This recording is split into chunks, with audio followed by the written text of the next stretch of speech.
Just been Tom, you on? Good, all set. Good afternoon. Today's date is April 15th, 2014. This is the 1 o'clock interest session at the 41st CALLERLAB Convention in Sparks, Nevada. My name is Jerry Junck. I'm from Wayne, Nebraska. I am a co-moderator for this panel, and I'm very pleased to say that my co-moderator with me is from Los Angeles, California. Give a nice hand to Mike Seastrom.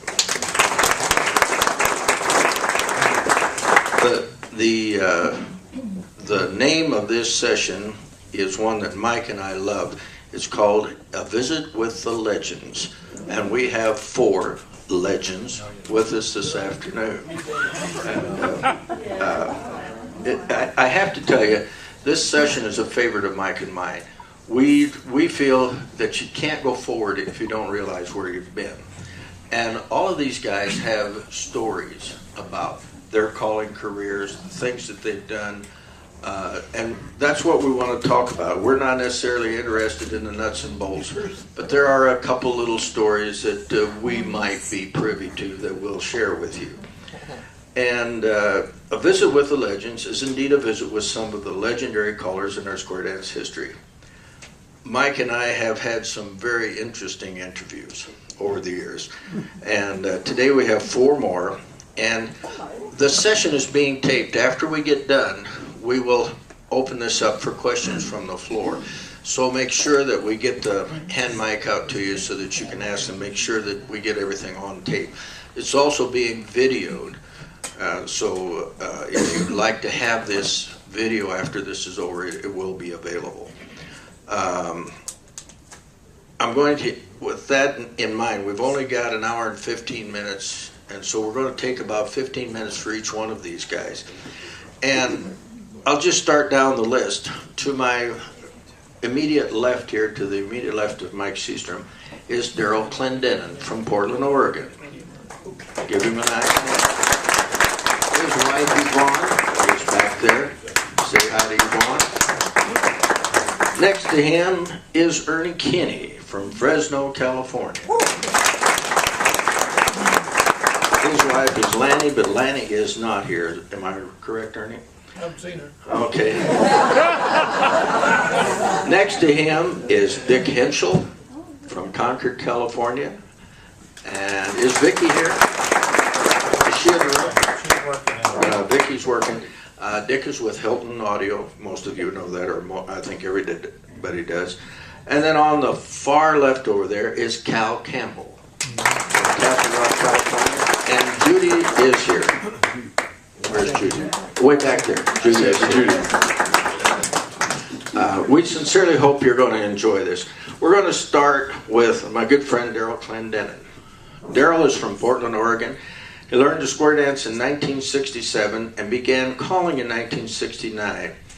He made a decision to become a full-time professional caller early in the 70s, so let's give a nice hand to Daryl Clendenin. Daryl has been stewing and brewing about this thing. He's worried about what I'm going to ask him. He's more worried about what you're going to ask him. I have never had so many people come up to me and say, "Let me just stand and bask in the glow of a legend." Where the heck do you get this legend stuff? I'm doing the interview. That doesn't scare you nothing, Will. Okay, how did you get into square dancing, Daryl? The first time? Yes. First time I got into square dancing was in college, in the folk dance group. Actually, come right down to it, that was the first time I ever called a square dance. The folk dance group decided to have a barn dance on our own. We just organized the whole thing, hayride and everything. We had a hayride in the rain, wound up at a barn with a dirt floor, borrowed the class instructor's turntable and records, which we all knew those records by heart because there was only 2 of them for square dance. One of them was Hot Time in the Old Town Tonight, and the other one was Oh Johnny Oh. I mean, what is there? I had no idea that there was only music on one side of those records till I got there, and I got it all hooked up, put the needle on the record, nothing but music. good, I get to be a caller. So I did call my actual first square dancing right then and there. And we danced out on that dirt floor, and from the rainy hayride we were on, we were soaking wet, and we were mud clear up to our cheeks. But that's my very first That's his square first. dance. Daryl, both Daryl and Ernie had record companies over the years. Daryl started the Junck record company in 1978, and he produced records, hoedowns, singing calls for 27 years until he sold the company. Now, there's a story as to why Daryl started a record company. He started a record company because of what, Daryl? A certain song? Well, originally, yes, I know what story you're talking about. It's a true story. I should do like Ernie and say it's a true story. Once upon a time. If I say once upon a time, you automatically know it's a true story, right? I was recording for a small record label up there called Greenwood Records. And I was really having a good time with it and everything. And I was coming back from a weekend I'd done it down in Northern California someplace, and I heard this song on the radio. I thought, doggone, I want to cut that as a square dance. So I went out, when I got home from California, mind you, I didn't go straight home. I went straight to a record shop, bought a couple of copies of that record, took one of them over to Les Roberts, the producer of Greenwood Records. I said, this is what I want to do. He put it on turntable. I don't know, it's kind of weird rhythm to it. He says, I don't know. I said, it's going to be good. Just cut it for me. I'll do it.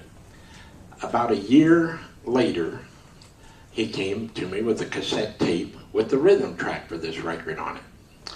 And it sounded wonderful. About 2 weeks later, it was released on Chaparral. The name of the record was Something About You, Baby, I Like. And I just decided right then and there that I was never going to wait on somebody else for something that I could do on my own. So went, hired a studio, hired musicians, went to work, and became a record company. That's how that started. Isn't that interesting? Now, there are reasons. You made, both you and Ernie have made classic singing calls, and we'll talk about Ernie's here in a little bit. But you made a number of classic singing calls. Among them was the old lamplighter, Hummingbird, and I think one everybody recognizes is Play Me Some Rag. And to me, Play Me Some Rag was the first time I ever heard a counter melody put on a singing call. Do you know of one? I don't know of one other than that. And what brought that about? And he'll explain what a counter melody is. When you're a record producer, or when you have the opportunity to do anything that you want to do on a record, I listen to music. And I was listening to an old-time favorite station on the radio, and I heard a Bing and Bob Crosby song, Something About You, or not, the Play Me Some Rag. And I got to thinking about it, and I said, doggone, you know, that thing kind of fits the format that we use for square dancing. And so my son, who is a professional keyboardist, had him come, and we sat down and we worked out both parts and how we were going to do it, and went in the studio and did it. It was just another one of those that's, yeah, that should work. And at that time we had a group called the Chinook Boys, and I got together with them. We worked out the two different parts, put it together, and went in the studio and recorded it. And it did become pretty much a classic. It really did. Now, one of the other records that he did was a classic, was called The Old Lamplighter. How many times have you heard callers say, boy, I wish they wouldn't use a generic figure on a singing call? Daryl's going to explain why you don't put anything but a generic figure on a singing call. Yeah. Back in those days, that's been a few years ago, mind you. You had hair. I had hair. You don't really think on top of his head that's real, do you? You should give it a little tug every once in a while, just to make sure.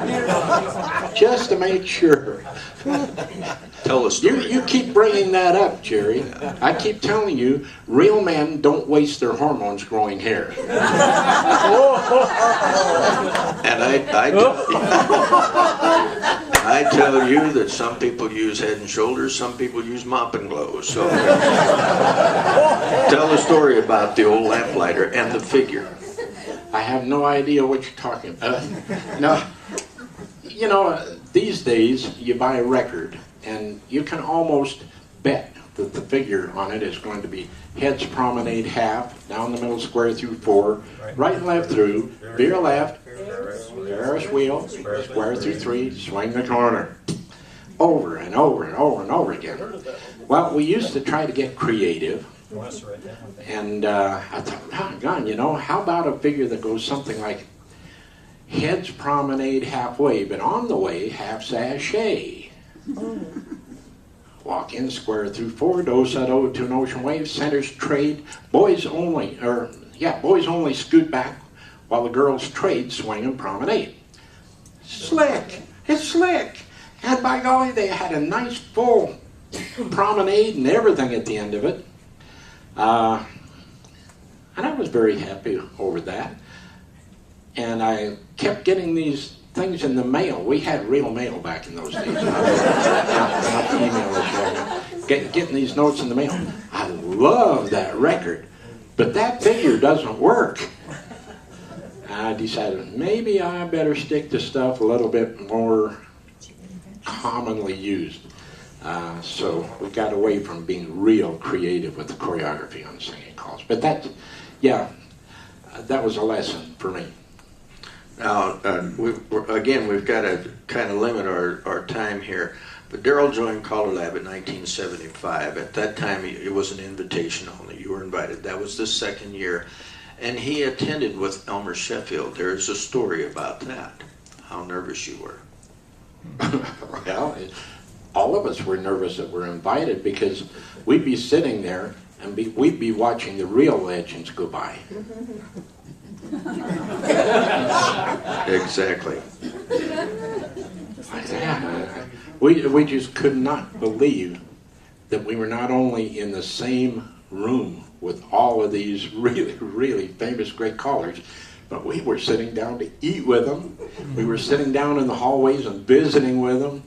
And they were treating us very nicely, which just really surprised the heck out of me. I know that you want me to tell that other story. Well, I'm getting to that yet, but I've got one that I want to tell. Uh-oh. I'm not involved, am I? About 10 years ago, I went to Jerry, and I said, Jerry, CALLERLAB is not fun. We go there, we work. Am I telling the truth, Jerry? Okay. I said, there's no fun. It's all work. What we need to have is an OFC. It's an OFC, yeah, an old farts club. An old farts club. Now what you can do is you can have somebody like Marshall Flippone. We're going to induct him into the old farts club at this convention, and we'll take Cal Campbell, we'll induct him in, and we can turn it into a roast at one of the sit-down sessions in there and just have a lot of fun. It would give some of the older callers recognition. Everybody could have a good time doing pretty much what we're doing right now. And it would be a select group within the organization, but it would be something to aspire to as well. Someday I'm going to be in Grand Ole Opry or something, that type of a thing, you know. And I think probably this is an outcome of This is how it my developed. suggestion. I think mine would have been better. Your name is what held it up. It took us a while to get up to visit with the legends. I know. Now, Daryl also was part of something, and we got a couple, 3 minutes here. In 1988, they had the National Convention was in Anaheim, California. It was the first time they had a concert on Wednesday night before the convention by 4 record companies. Red Boot Records with Don Williamson, Ernie Kinney with Hi Hat Records, Daryl Clendenin with Chinook, and Wade and Mike with Rhythm Records. And I just want you to give a brief summary of how nervous you guys were and how much rehearsal time went into producing that, 20 minutes was what you had, or half hour? Yeah. It wasn't very long. I don't remember how long it was either. It was a lifetime once you were there. Thought it was never going to start, and then I thought it was never going to end. I never saw you go to the bathroom so many times. Man, I tell you. Well, you know, we work in front of huge crowds of people. I remember a Seattle National Convention, I think that we had out in the football field 18,000 dancers in one dance. And to get up there in front of those folks and call, it just, you know, you're only calling to one square anyway. But to get up there and sing actual songs in front of 8,000 people that are standing there looking at you like this. Scared to death. Scared to death. And yes, it was not me, it was the Chinook Boys, our quartet group. And yeah, we went in the studio, we put together special instrumentals just for us, picked out our songs that we were going to do. And spent, actually, back then we traveled as a group during the summer for about 8 weeks.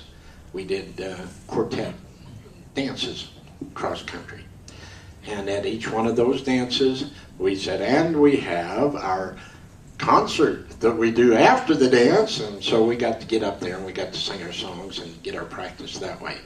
Because all of us came from a different part of the country. Well, when we got together, that was our rehearsal for that national convention.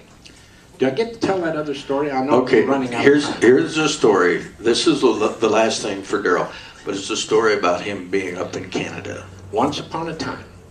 So you know it's true, right? Been more than once I've been invited to go up to Canada and do a 3-day weekend in Edmonton, Calgary, and Red Deer for the callers up there. And this one time that I flew up there, did the weekend and everything went well, and I was flying back home, and the plane change was in Vancouver, BC, and I had to go through immigration there, and I went up to the counter and I set my briefcase down on the floor, gave her my, I think it was just driver's license at that time. And she looked at me, and she looked driver's license, she looked down at my attaché case and said, where you been? I said, up to Edmonton. How long were you there? 3 days. She looked at my briefcase, did you work? No, I didn't work. You mean tell me, and she said, what were you doing up there? I said, went up to visit friends. You mean tell me that you went up there, all the way up there just for 3 days to visit friends? Looked at my briefcase, I leaned over the counter and said, listen, I've got a girlfriend up there, I don't want my wife to find out about it. Gone. True story. True story. True story. Ladies and gentlemen, Daryl Clendenin.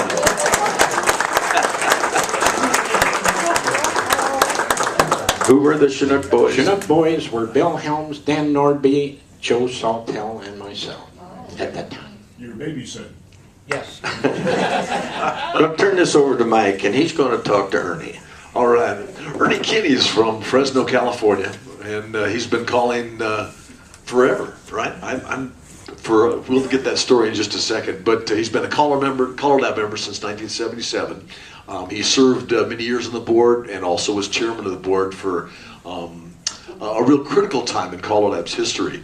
Ernie was also, for a number of years, owner and producer for Hi-Hat Records, and that also translated to other record companies out of there. So, Ernie, why don't you tell us a little bit how you got started calling and dancing? I forgot.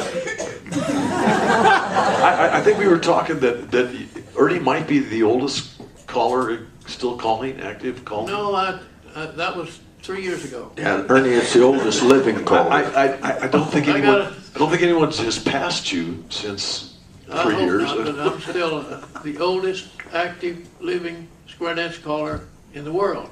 I'm thinking. And that is Texas too. I started calling in 1960. I was still a school administrator out of a big place way out yonder in California called Cantua Creek. No one knows where it is, but I had trouble finding it too. But we had a caller from Kalinga. We decided we wanted to call square dancing. We had a nice hall. We used the school gymnasium. And Rabbit O'Quinn was our caller. And we learned to square dance. And, well, you know, we thought we learned to square dance. But we did. We square danced. And I would go with him on some of his trips. He was calling up in a town called Mendota and then Kalinga, and I'd go with him. And I'd sing songs all my life. My mom forced me to. She forced me to take piano lessons for 5 years when I was a kid, and Dad caught me practicing one day with a baseball glove on, and that ended that. And so I started following him around, and pretty soon he decided he'd quit, so I started calling for the club. And the two clubs, his and Kalinga and ours in Cantua Creek. And another caller in the area had heart problems, so first thing you know, I'm calling Monday, Tuesday, Wednesday, and Thursday nights. And each of the clubs danced a different Saturday night, so I'm calling every Saturday night of the week, too. We get Sundays and Mondays off. About halfway through the second year I called, a round dance club in Tulare called and said, Ernie, we'd like to square dance the first and third Fridays. Would you mind calling for us? No problem. So then I've got to practically everything to have. By the way, is my sister here with me today? Stand up. Mike, stand up. Mike and my sister Sue. Back to that, I was 14 years old when she was born. So Dad, when I was 16, my dad let me take the car out on a date, but she had to go with me and stand between me and my girlfriend in front of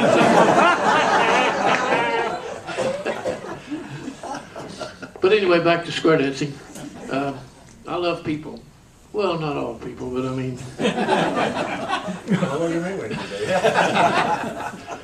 And I used to tell my teachers, if you don't love children, get yourself another job. We don't need you here. And I feel the same way about square dance callers. If you don't love people, what are you going to do?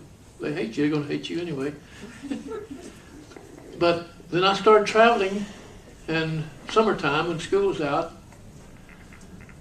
I would get in a motorhome and drive and wait Friday night and get up and go into Albuquerque Saturday morning and call Saturday night and drive to Fun Valley, Colorado, and had a week-long thing there, and then on through Lyons, Colorado, to the East Coast, Washington, D.C., and call every night practically.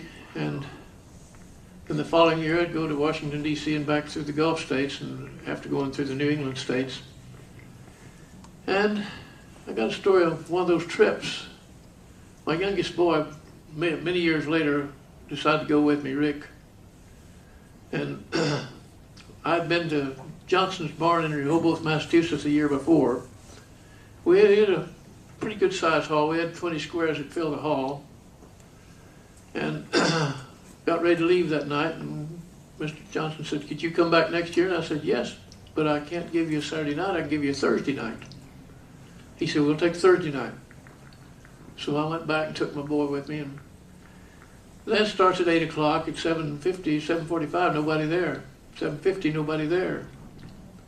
7:55, a bunch of cars come driving in, and I didn't pay attention. They didn't come in and pay or anything. They just came in squared up and started yelling. And I jumped on the stage and started. Whew.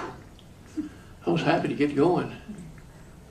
Except when they promenaded by in front of me, all 4 squares, all they were was 4 squares,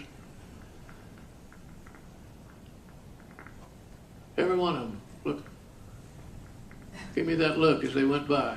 It's kind of chilly in that hall, you know, chilly, and I'm sweating. So a second tip, same thing. I told Rick, I said, we got to get out of here, son. He said, what's the matter, Dad? I said, they don't like me. He said, well, you got to finish. I said, well, I know that, but. So the third tip, I stacked them on their butts. And they all jumped up and run up and said, "Oh, thank you, Ernie." Said, "We found out you were coming back this year. We bought this dance out before we ever left that night, and we've been working all year to get even with you." I love it. I think that's about the first and only time I've really been taken by a bunch of square dancers. Ernie, in 1976, I think you started with, you purchased hi-hat records from Merlot's. I purchased hi-hat records, and we produced many, many records. I don't know, maybe 40, 50.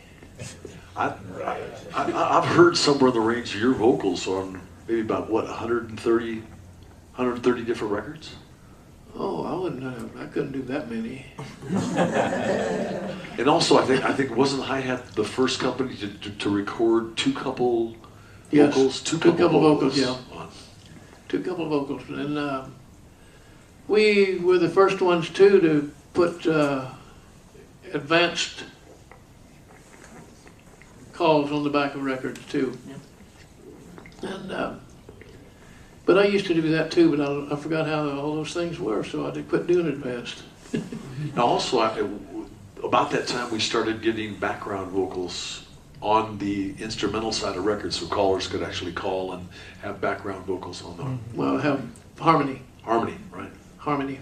We put those on a lot of records, like for El Paso City, for example. That's what we wanted to get to. Ernie has a classic, El Paso City. How did that record come about, Ernie? Who was the guy that wrote El Paso City? Marty Robbins. Oh, that guy. Well, he also wrote El Paso, didn't he? Mm-hmm. Well, I was heard him on the radio. I was driving home one day and I heard him do El Paso City. So I went down in Fresno and started looking for it, and I found it. And that was kind of early in the morning, and that same morning I headed in the car and headed for LA to the studio and said, "Come on, we're going to make a square dance out of this." So we did.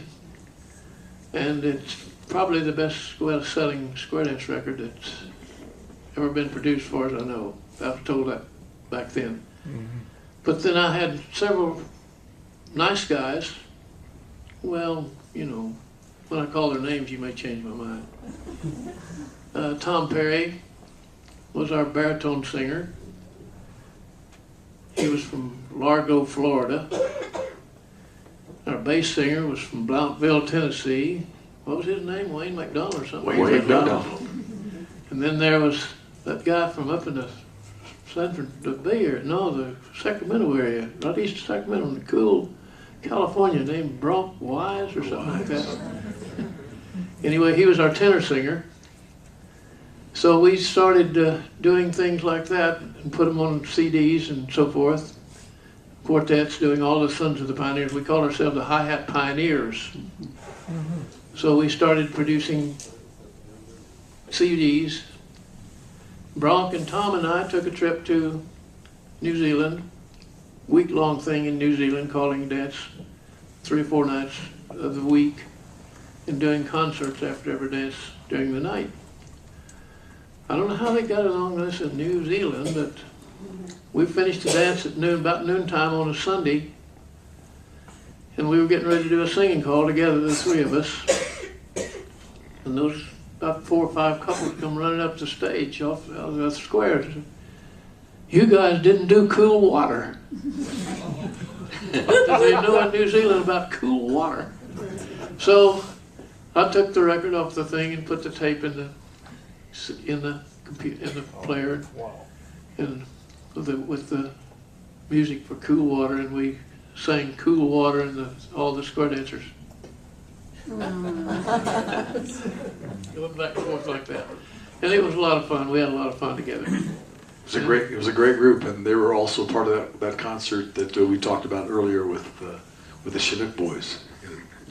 Also, Ernie was chairman of the board of CALLERLAB during kind of a critical time when the BMI ASCAP thing came along. But also, Ernie was involved in a movie. One of the few callers that's been in a movie, I think. You call that a movie? I did. What's the name of it, Ernie? The Son-in-Law. Yes. Polly Shore was the boss star. But anyway, where were we? Talking about that son-in-law, I don't see many movies, but I actually saw that. My wife and I were sitting in a movie theater, and Ernie came up on the screen, and I blurted out real loud. I said, "My God, that's Ernie Kinney." And everybody looked at me. It is an absolute true story. You just blurted that out of the movie theater. Right in the middle of the movie. My God, that's Ernie Kinney. I get called that a lot. My God.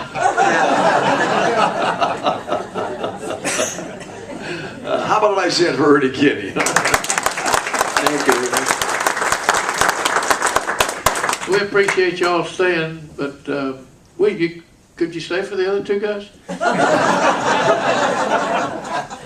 You don't really want me to follow that, do you? Next on the list is Dick Henschel, Dick and Vicky. They're from Concord, California. And I want to talk a little bit about Dick and his calling career. But basically, something we haven't done in our Legends interview is talk about our equipment and how it's evolved to what we have today. Dick is the owner of Hilton Audio, which was started by Jim Hilton. But first, Dick, a little about your calling career. When did you start dancing? When did you start calling? Wait a minute, Ernie still wants to talk, so here's Ernie. I'm still using that equipment of Hilton Audio Products.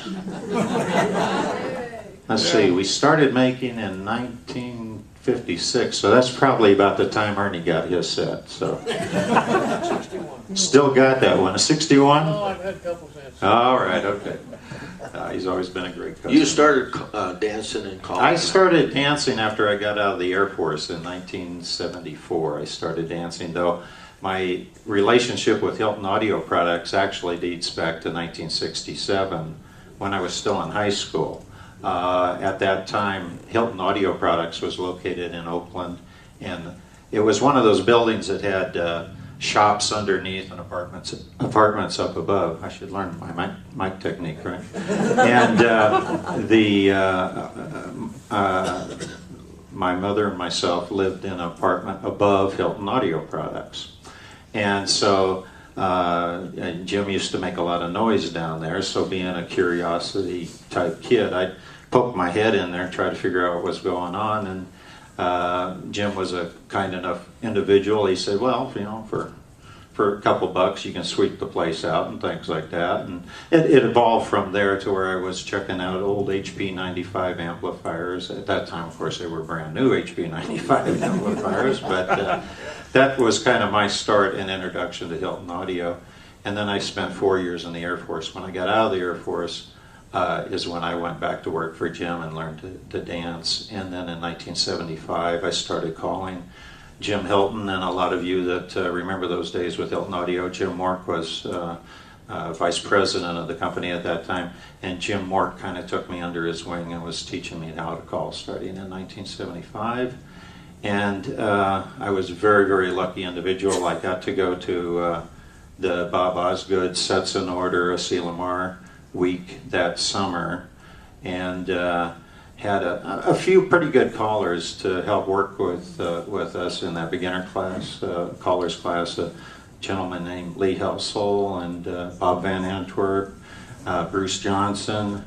Bob Osgood came in and spent some time with us, and Don Armstrong, for those of you that know Contra, came and spent a day with us. So, I mean, if I couldn't learn how to call from those guys, I mean, there was no hope for me, certainly.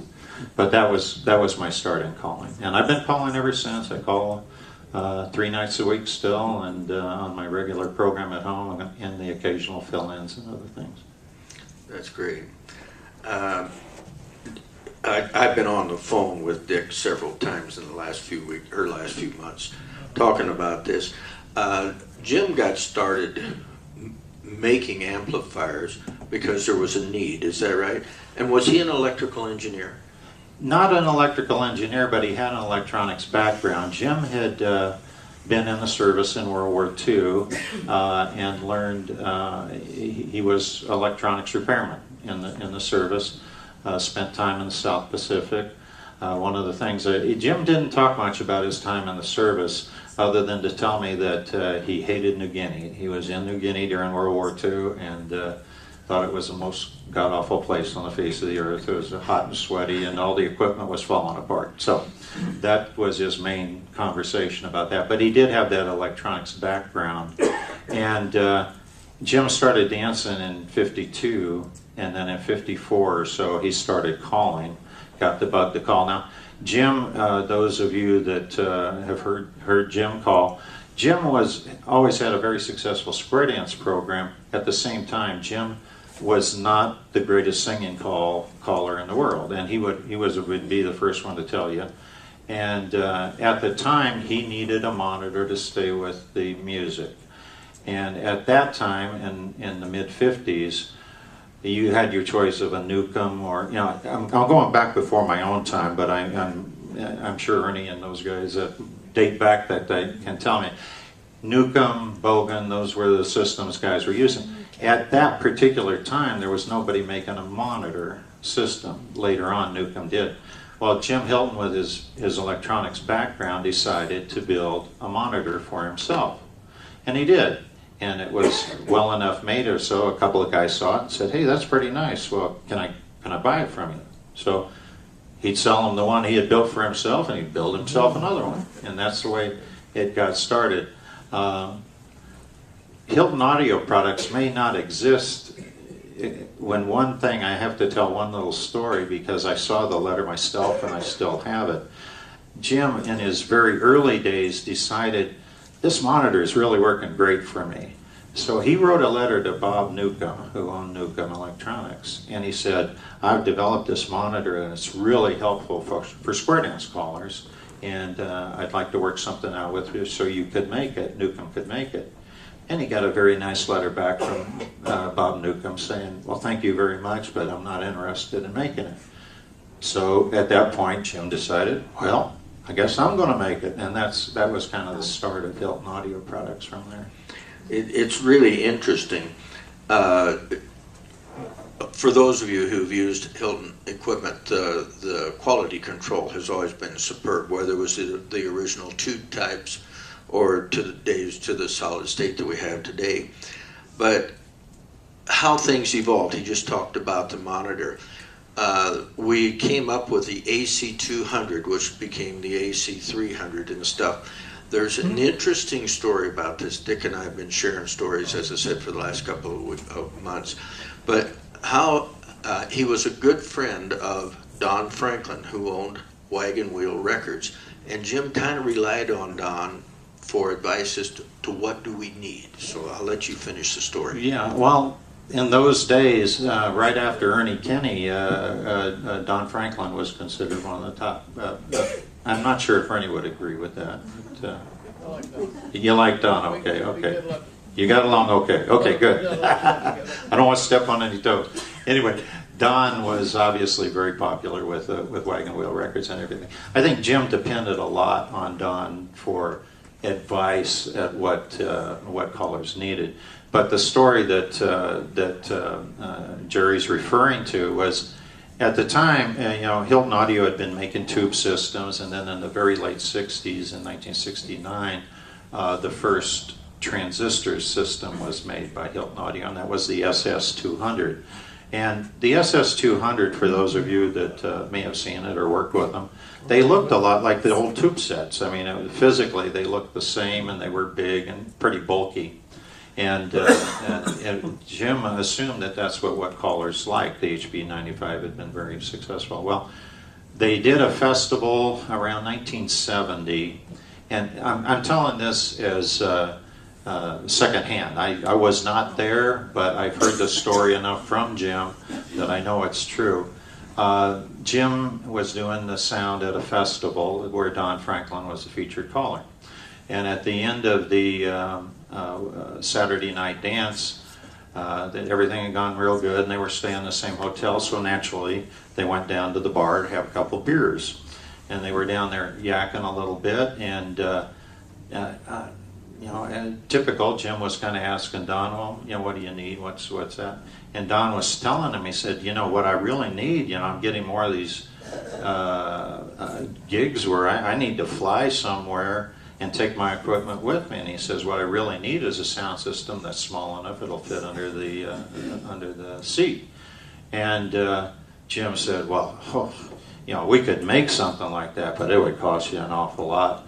And Don said, well, how much would it cost me? And Jim said, oh, geez, $700-800, something like that. You know, this is back 1970, so a little bit more than today even. And Don, what he didn't know is Don had just been paid for the festival. And Don reached into his pocket and he pulled out a wad of $100 bills, and he laid out $700 for Jim, and he says, there it is, build it for me.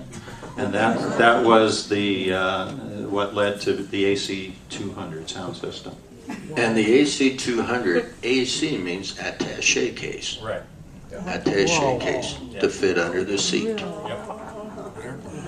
of an airplane. That's right. That's how it transpired. Yeah.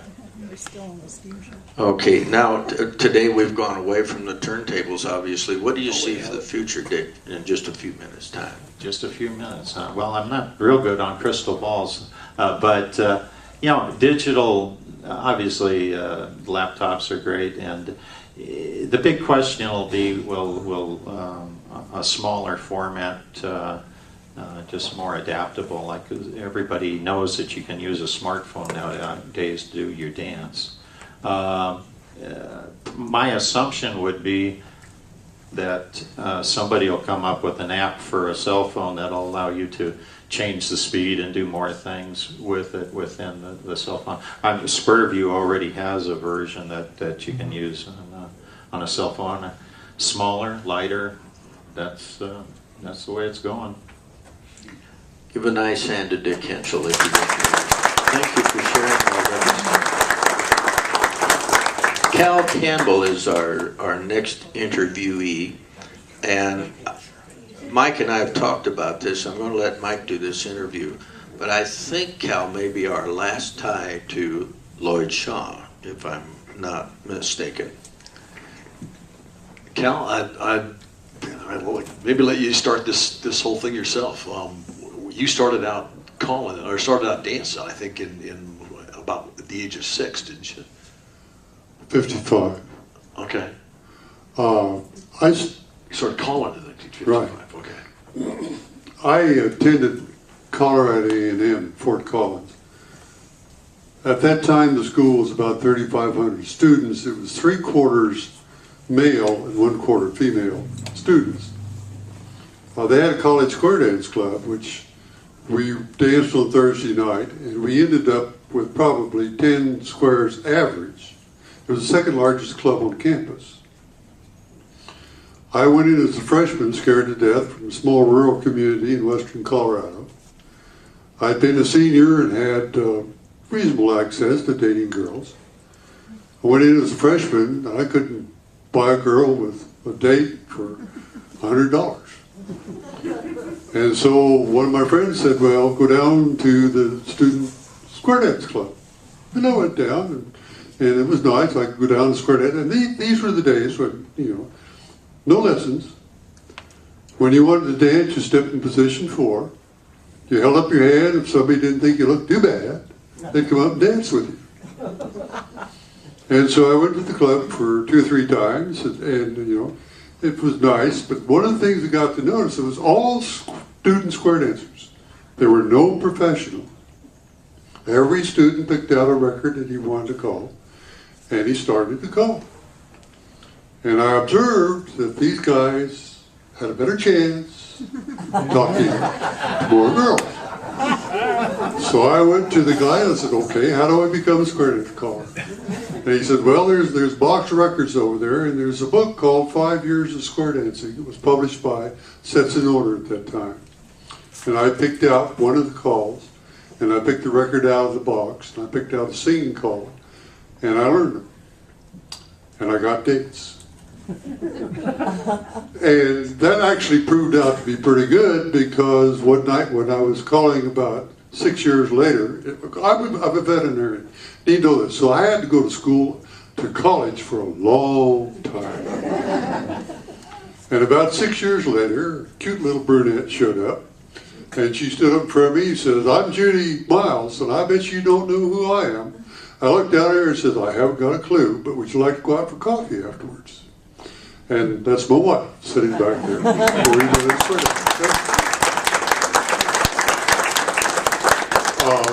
Main thing was I had 7 years before I finally got the vet degree. And basically, my primary purpose was to get a vet degree. It wasn't to call square dances. About a year after I started, I ended up doing a beginner party for a young married group at a church. And I had about enough time that for twice a month I could go call for them. Once a week I could call for the Egg Haylofters at their dance, and they had an exhibition team. So I started out different than these guys. You know, they had an exhibition team, and I decided it would be neat to be on the exhibition team. And the second year I did that, I became the director for the exhibition team. And we were dancing in 8 couple sets, side by side, 2 couples to each side. And we were doing exhibitions that were rather innovative. Okay, in 1959, there was a convention, or National Square Dance Convention, in Denver. Pappy Shaw was going to put on a pageant for that particular event, and he died in 1958, June 1958, and his wife stepped in and said, I'll take it over. She had one particular dance that she wanted to have done that came out of the 1860s, 1864 era, called a Royal Lancers. Lancers is a very formal dance of 5 parts. And you have the bows, you have the curtsies, and it's done to very formal music. And she was looking for a group of people that she could get to do this. There was nobody in the United States that was doing the Lancers. But she knew at college she had 8 couples in an exhibition team that she might be able to talk into it. So she came up and says, I'd like to meet with the Egg Haylofters. And my mentor at that point in time was a guy by the name of Lofty Miller. I don't know whether you've ever heard of him or not. And he said, okay, we'll meet up in the old ballroom, and she's going to come up and talk to you. This lady came in. She was a little old hobbled lady, bent over with osteoporosis probably. And she hobbled across the room and sat on a 3-step stool. And we all sat in a big circle around her. And she started out to tell us a story. And she painted this picture of a ballroom with a band or a 5-piece orchestra playing in the corner, and people in gowns, and soldiers in uniforms. And she started telling us about what they danced. And she described the evening of sociability and dancing and stuff like this, and we were absolutely overwhelmed. And when she got done, she described the Royal Lancers, and she had said, would you be willing to do this at the National Square Dance Convention? We're college kids. You bet we'd be willing to do this. Okay? And so it was different in some of the other things she did. From the standpoint, there was no music, there was no recorded music. All she had was documentation out of books that she had pulled in about this particular dance. So we had to do the music, she had to come up and teach us the styling, and we had to learn this dance. We talked the band into giving us their brand new uniforms. All the girls made formal gowns, and in those days all the girls that showed up could sew, and so they made the formal gowns, and we did this at the National Square Dance Convention. Okay, is it all right if we continue a little bit? Well, please. All right. The National Square Dance pageant at that point in time was held in a big ballroom, in a big arena. And above that arena, the theme for that day was Golden Nugget something or other. And it had this huge golden nugget that sat up over the top of this. And all of the actors were allowed to be down on the floor as we went through. There were 500 people in this pageant. And we're sitting in this green color. Do any of you recognize the name of Chuck Jones? Okay, Chuck Jones was a cartoonist who was a square dance caller. Chuck Jones was the MC for it, and he and Dorothy were bosom buddies. And we're standing on this side, and I'm just a square dance caller who has learned this one dance, never going to do another historical dance again in my life, right? I looked at all of these acts out on the floor and thought, what a wonderful world. And I have to know more about it. And so when we got done with that, I asked Mrs. Shaw, I said, could some of us come down and dance at your little Monday night club in Colorado Springs? Colorado Springs is got to be about 100 miles from Fort Collins. And she said, sure, you come on down. And we were used to go down in pairs. And for the next year and a half to 2 years, while I got the rest of that degree, I got to go down about 6 times a year and dance with her. And at the end of that period of time, she said, would you like to come down and go to something that we have in the summertime for a week? It's called the Lloyd Shaw Fellowship. Would you like to go? Well, I had just gotten married. We were just having a child. And I was due to be drafted into the Army as soon as I graduated. And I said, sure, we could come down and maybe spend 3 days, but then I have to report for induction into the Army on the Friday of that week. We went down. There was Bob Osgood, Don Armstrong, several round dance teachers, and we spent the first 3 days at the Lloyd Shaw Fellowship. We went back every summer for 17 years. I would love to tell you more about Mrs. Shaw because, I don't know, do you want me to just dribble on? No, I was going to interrupt you because okay. we have time constraints here. For those of you who are not aware of who Chuck Jones is, Chuck was an illustrator for Warner Brothers. He is the creator of Bugs Bunny. A good friend of Bob Osgood's, and quite a square dance promoter, he and Dottie. And wrote quite a number of years for Sets and Order Square Dance Magazine, as Cal was. Yeah, I was on the staff of Square Dance Magazine for 3 years. I wrote about modules. Yeah. Mike has some more questions for you. You know, also, Dr. Campbell has written several books. One of them is very, very popular. It's a resource for many of us, is Dancing for Busy People. Cal, how'd that come about with, I think it was Bob Howell and Ken Kearney? Yeah, I had, the two of us were young when I was old. One of my mentors was Bob Howell. Bob Howell was very prominent in the world of teaching beginners. Almost all of his business, where he lived up in Cleveland, had to do, and he also wrote a column for Square Dance Magazine called Easy Dancing, I believe it was. And he wrote it for 23 years.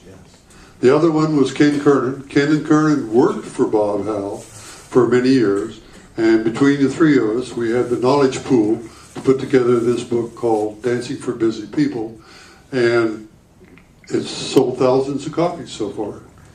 Yeah, Ken actually worked for Bob Osgood, and with the Sets and Order American Square Dance Magazine, because he lived in Los Angeles at the time. So the three of you, and also you may not know, but Cal is also a hot air balloon enthusiast and has written a book on hot air balloons. Right. It's called Balloons Are for Chasing. It's stories about my learning, being on a chase crew in Albuquerque is half of it. The other half is about learning how to fly a hot air balloon and some of the hair-raising stuff we got into it. Hot air ballooning is an art, and you only become good at it if you have certain feel for the air. And you don't fly a hot air balloon without having an adventurous time quite often. I've always heard that anybody who flies a hot air balloon, that a landing is just a controlled crash. That's right. Of course, fixed wing pilots will say the same thing. The thing is as I was trying to contact Cal and talk more about this session, but I think he and Judy were out four-wheeling or something, looking for red rocks or this whole last month there. So I never did. We contacted a little bit by email, but remember you guys were in Arizona someplace. We were down. I have two Jeeps. I have a Jeep Liberty and a Jeep Wrangler, and I grew up driving four-wheel drive vehicles. To connect it to square dancing, I worked many years at a dude ranch in Colorado called Peaceful Valley. It's up the South St. Vrain River, and they catered to square dancers. And they hired me on the recommendation of Don Armstrong, and the job we did was to they had regular square dancers there, but they had a mixture of them and dudes. And my job was to take the dudes who had never danced before in their life downstairs and entertain them at the same time. The square dancers were up there with the name callers doing it. Well, part of the job was driving the four-wheel drive vehicle, which was right down my alley. And he had international flathead four-wheel rigs with no roll bars. We would pack 9 people into this international, and away we would go on all the mine roads up around Peaceful Valley. And it was a fun time. And the neat thing about it for me was the fact my kids were in high school. We had a little foster daughter that was 4 years old. I'd bring them up in the morning, and in the morning they'd say, "Hi, Daddy, bye." And I'd see them at supper at nighttime. They kept them entertained. I got to drive four-wheel vehicles. I got to play with the dancers all evenings, and I did this for almost 14 years.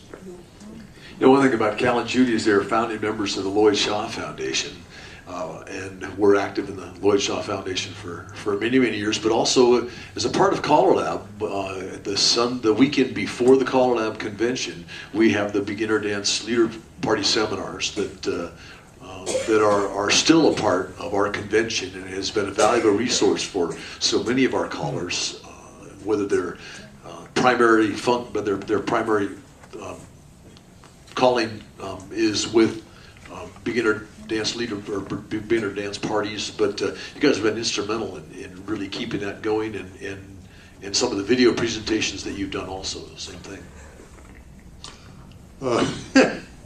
Okay, I didn't know what was coming, guy. Beginner Dance Party Leader Seminar is for people who would like to know more about how to conduct beginner parties. Beginner parties, for the ones of us who do it, are a mixture of things. Big circles, contra dances, square dances, line dances, trios, Sicilian circle, which we had a real nice session at this convention. We didn't do it, but the two guys that did it did a wonderful job. Daryl's one of them. I really flew in with him. And there's a tremendous amount of variety there, but the technique of being able to do parties successfully consists of teaching very little terminology, use great music, and use multiple formations. And we've been doing this now for 14 years. We started out with the idea we would hold 3 of them, one in each of the regions, and that was it. The demand was large enough that we've held them for 14 years.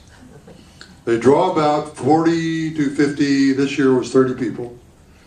And if you'd like to come, it's an experience, but I will be perfectly frank to tell you that in a lot of ways, it's a completely different world than calling for modern Western square dancers. You bet. Now, that's our 4 panelists, our 4 legends, if you wish. And we have about 15 minutes. We would like to open this up. I'm delighted to say I just counted the number of people in the room. There's 59 people in here. It is full. And I cannot tell you how pleased Mike and I are about that. But are there questions? Mike's got the microphone here. He'll run out to it. We need your name on the tape. Can I say something? Yes, you certainly may. Daryl Clendenin. I still think it ought to be the Old Farts Club. Well, my first question is to... Oh, sorry, Scott Byers, Sacramento, California. My first question is to Ernie Kinney. And I understand that there's a story about Ernie and being one of the very first people to use random squares, and that he lost a whole bunch of dancers, and then the next week he had a whole bunch. Can you tell us a little bit about that? I don't remember what you're talking about.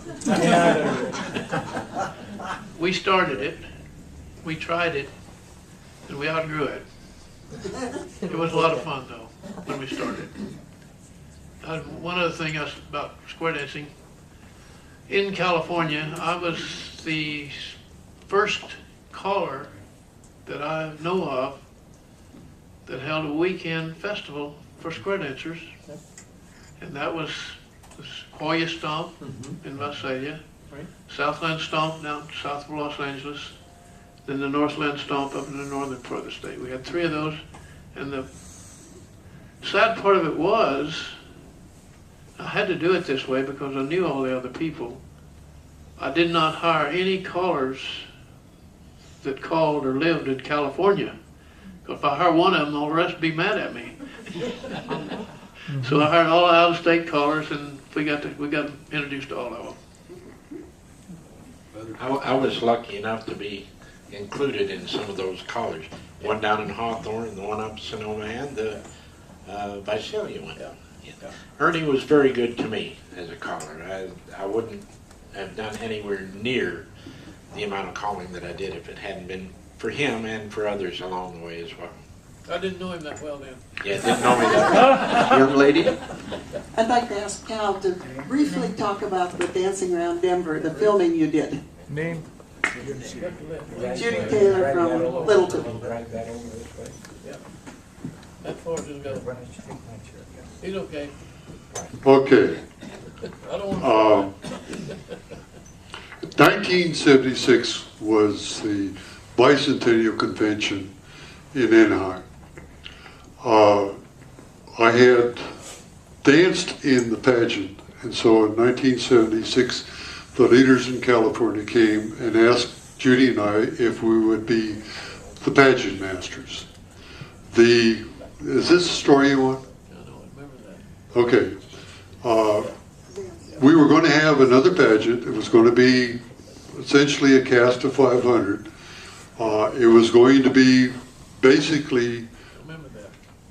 backed and financed by the guy who was the president, what do you call him, for the National Convention? General Chairman.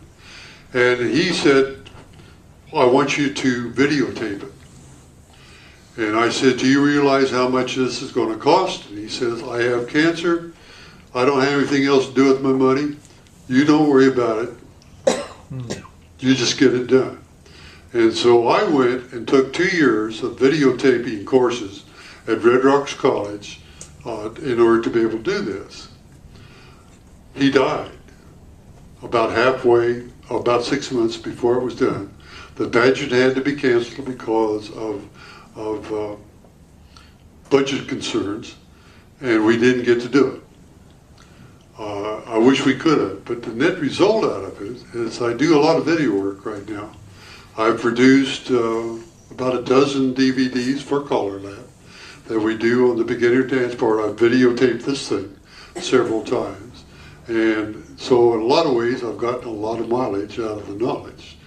It's neat. We're going to be starting to put a lot of this on YouTube, but also keep track of the fact that if you really bend Dana's arm, there are 12 DVDs that I've got a lot of information on. Other questions? Yeah, John? John Jones from Texas. Dick, to enhance a little bit about the story of the AC200, I happened to be doing a festival with Don Franklin right after he got it. And Jim sent it to him. And Don's story that he told me was that he tried to get Jim to build one of these, and Jim said, I'm not going to do it.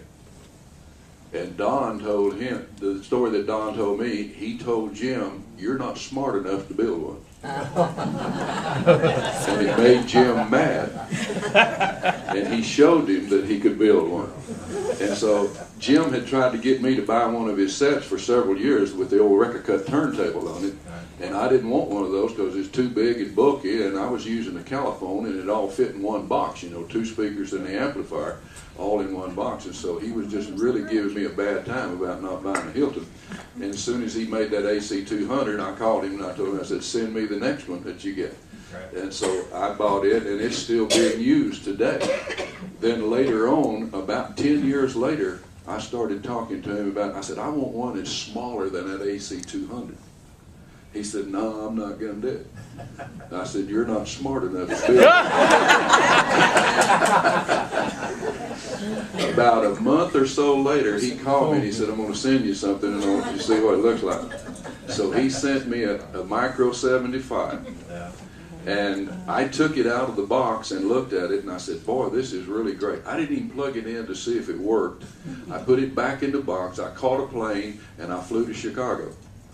And when I got there to that hall, it was a big gymnasium and probably 80 squares in the hall with 4 of those big Newcomb speakers hanging on the wall. And the guy was using an AC200 to power it with. And I said, let me try this.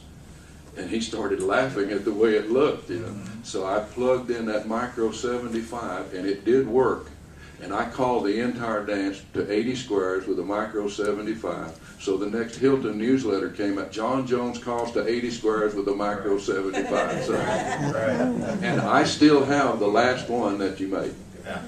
And we thank you, John. And a brief addition to that, For those of you about that time, Oh, go ahead.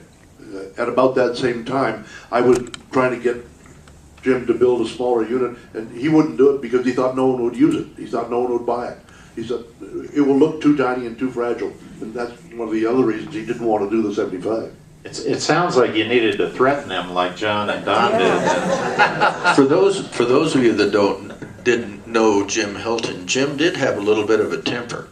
And yeah, just a little bit. And for somebody to say you're not smart enough, I could see where Jim would get his hackles up a little bit because that's just the way he was. I have to tell you, just real quick if we have a minute, you know, I worked I knew Jim Hilton from the time I was 15 years old.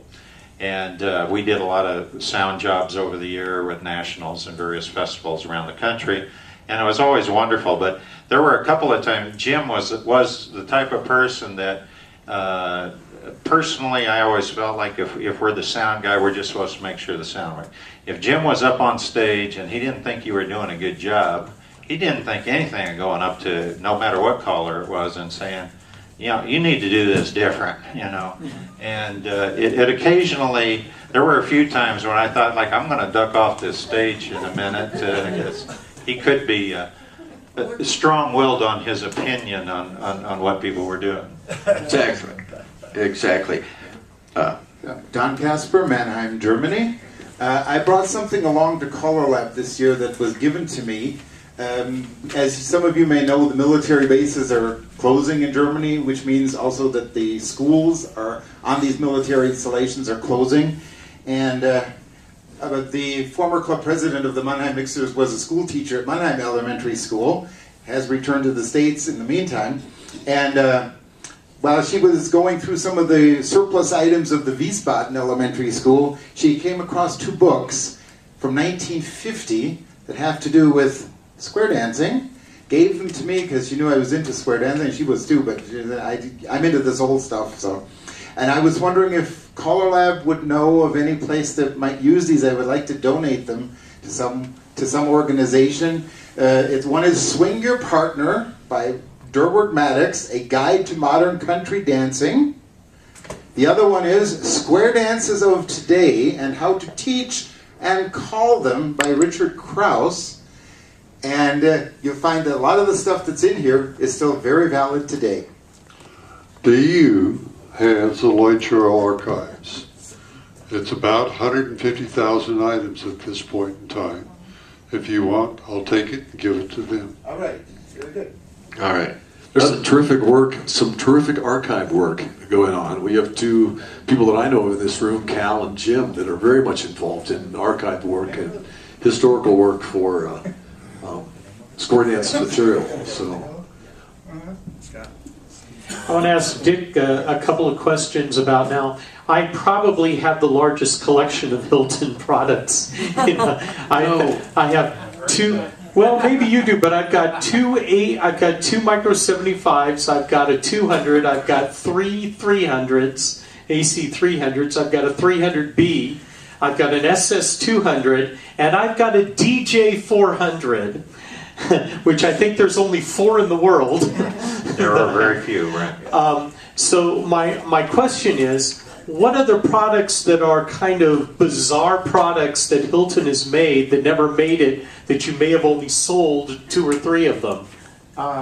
There was a time period where we built a very sophisticated turntable for its day that Jim made for dance studios, and I don't think we made over about 10 of them, but that would fit that category.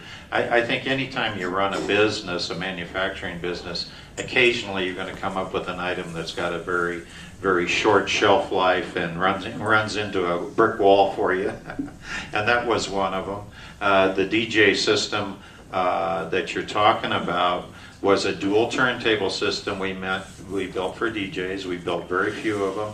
And it occasionally pops up in the DJ magazines. It's kind of comical because when one will show up and they'll put a picture. I saw in one of the major national DJ magazines, had a picture of one of our old DJ systems with a question under it. Does anybody know what this is or who made it? Question in the back. Yeah, Dan Preedy from Washington. This one's for Ernie. Can you tell us the story in that movie Son-in-Law about whether or not they actually would let you dive off the stage during that movie? What'd you say? I actually took about 14 dives. Each one would be filmed from a different direction and different location, but each time that I took the dive, those stuntmen caught me, and it's like hitting a featherbed out there. They'd flop me down on the floor, and I'd run back to another one. Those little kids over on the side of the floor said, "Oh, old guy did it, and he's still alive." Well, I did about 14 of those, and then the final one, well... They didn't catch you, right? No. The stuntman, he was clothed up just like I was, looked a whole lot like me too. He hit the deck, and I was just happened to be laying down there beside that carpet he hit on, and I jumped up and said, "Hey, let's do it again." But the one that hit the floor wasn't me. I got another question right here. You didn't count the number of Hilton speakers you have. I got those too. Oh, no. You got I only have 4 folded horns. Where was the other question? No, he was... This is for Roger Smith, Santa Clara. Give us a little story on the traveling squares that used to go to King City. Traveling squares? Joe Johnson. Joe Johnson, Colonel Dave Hoffman, Otis Hollaball. About the story on a Sunday morning when you guys fixed up Otis. I forgot. Where he got up to call Sunday morning and your voice came out of the speakers. Well, I happened to be backstage. They had his unplugged and I was plugged in. Got time for one more, Charlie. First of all, a comment. I'd like to thank the gentlemen for the contributions they made to our activity. Yeah. Very significant. The other question was, back in the day with Jim Hilton, he always made a publication called the Caller's Gazette. And there was some very valuable information. I still have those.